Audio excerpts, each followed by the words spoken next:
this is very moving for me, so if I get a bit wobbly, just bear with it, okay? I can't believe I'm here.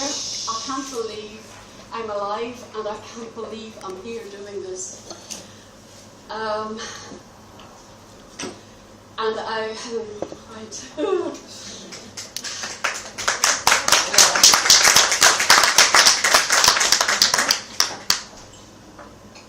when I was here a few months ago, I came in and I did a sort of on the hoof talk for 10 minutes. And that was good, but I felt a bit bad. I felt I'd said it all to you and then walked away and nobody could ask me anything. So tonight you can ask me anything, about anything, any aspect of what I'm talking about is absolutely fine. I may not go into about my actual treatment because I don't find that's where my healing is. I want to talk to you about my healing, where my healing is. And I've described it by a cake with a cake. Oh, hold on.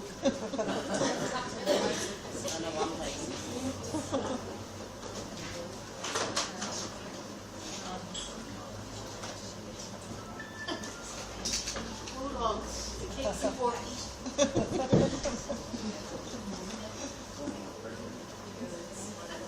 Are you alright?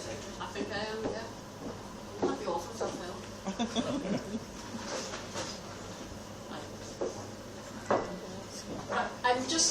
This is a bit funny. I rang ahead to get the cake made, and Margaret arranged for it to be made at Doherty's in William Street. And I said if we could have hidden gifts in gold lettering, in gold, yeah? So what they've inscribed is hidden gifts in gold. So it's obviously very way. I've written a book about my journey, and it's here, and I'll refer back to it later because I tend to forget to talk about it and say what's in it and what. Yeah, I'll go back to it. When I knew I was going to talk, I was driving along, and what came to me was the icing on the cake. So that's what I'm calling this tonight, is the icing on the cake, hence the cake. And I'll tell you about the ingredients of the icing near the end. But I want to talk about the ingredients of the cake. And the cake is made up of physical, emotional, and spiritual healing.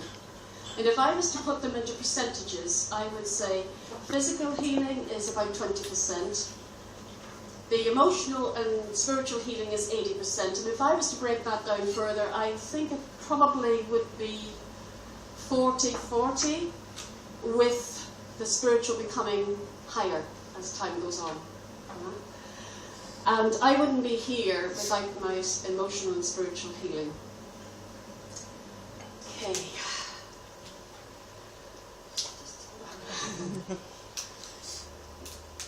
Okay.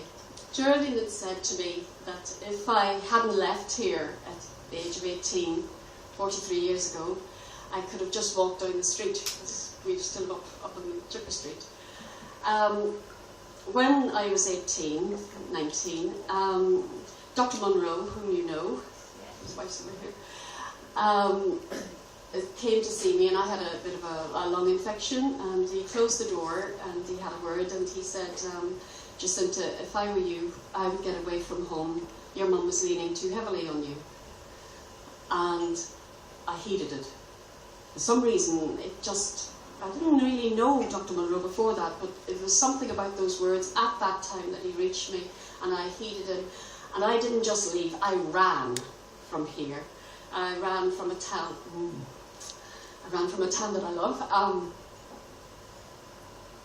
But I ran to get a life, and a good life. And let me just say a little bit about cancer. Physical cancer, so just so that you know, I was diagnosed in 2004 with breast cancer, invasive breast cancer. And I had a lumpectomy, and then a month later I had a wider excision, and then a month later I had a wider excision, and then a month later I had a mastectomy, all because I wouldn't let them have my breast to start with, really. But you know, let me summarise this, and then I'll go back to the funny bits, because there's an awful lot of funny bits. And then I when I was diagnosed, I seemed to find a voice inside of me that isn't a voice that was ever heard before. And this voice was a little girl that hadn't ever spoken before. And up out of me shot somewhere this voice to survive. And I felt that if I didn't speak this time round, because cancer to me represented death, not dying, it represented death then I would not get through.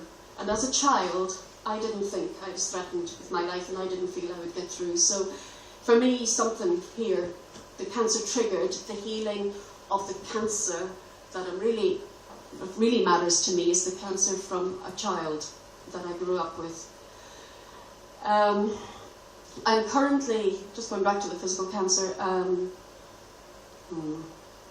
I had more surgery a year later because it was a scar, a cyst along the scar line, and that was invasive cancer, and then I had radiotherapy, and then a year later I had 2 cysts in my lungs, and then I had Herceptin.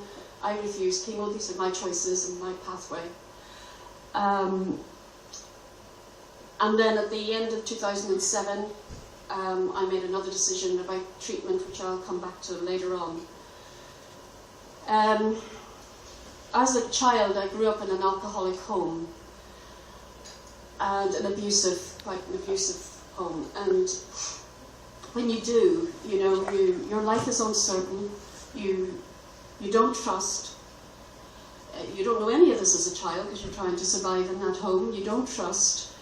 It's not safe. It is not secure. It's not loving, even though the words are said. It can be said to you, but they don't mean it. What you actually see, what you're experiencing is not love. And you survive in that environment, and then eventually, like me, if you get away, like I did, fortunately, you go into life with all those repressed feelings inside you, and they control your life, and they're like a cancer. And for me, they were by far the bigger cancer. And as my book is called Hidden Gifts, it's called Hidden Gifts because my diagnosis helped me, was a gift. It sounds really perverse, this, but it was a gift that helped me heal from my past. And it needed something as big as physical cancer to make me face and confront myself. I would not have done it.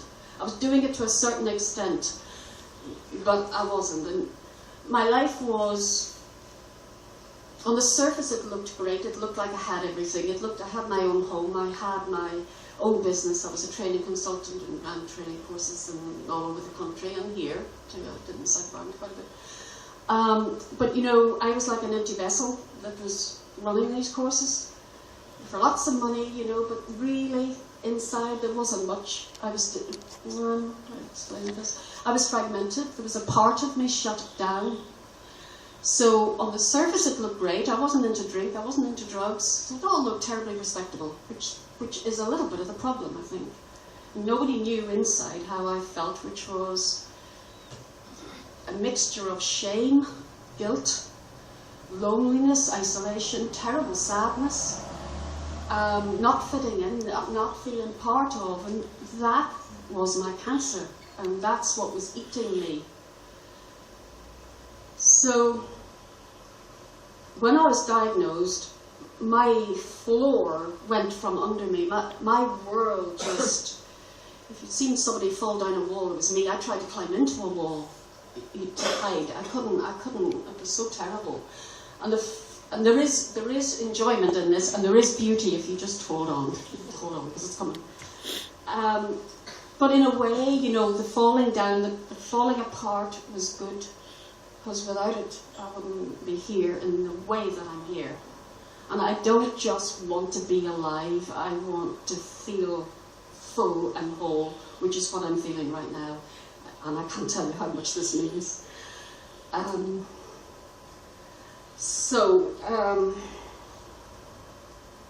If you want to ask me anything, just fire it, don't hold it till the end. If I can answer it, I will. I'm not talking about my son too much. I'm a single mum, by the way. My son is 17, and I can't talk about him too much without getting desperately emotional. But at the beginning of diagnosis, what kept me going was my boy. He was 9, and it was, I couldn't be not here, could I? I had to be here. So that kept me going till 2007. And then, towards the end of 2007, I think Simon mentioned it to me, my friend Simon, who's been with me through thick, thin, and everything else. And I remember him saying, you should try maybe and get life assurance, and I thought, there's no way I'll get life assurance. So I phoned my oncologist and I asked her, and she said, well, Jacinta, because she was always afraid in case I might rock, because I'd rock big time, you know, and my emotions were always out there, they were never hidden, not through treatment. And she said, well, I could word it in a certain way. I said, well, how would that be? Well, we can word it that you're on Herceptin and you're responding well. I said, but eventually you may become resistant to Herceptin. Right. And then what? Well, then we'd put you on a low-dose chemotherapy. And she always speaks softly to me in case I do wobble. And I said, and then what? Well, then we would try another one because you might become resistant to that one. I said, and then what? Oh, well, we won't go there, Jacinta. So I came off the phone and I plummeted for 10 days.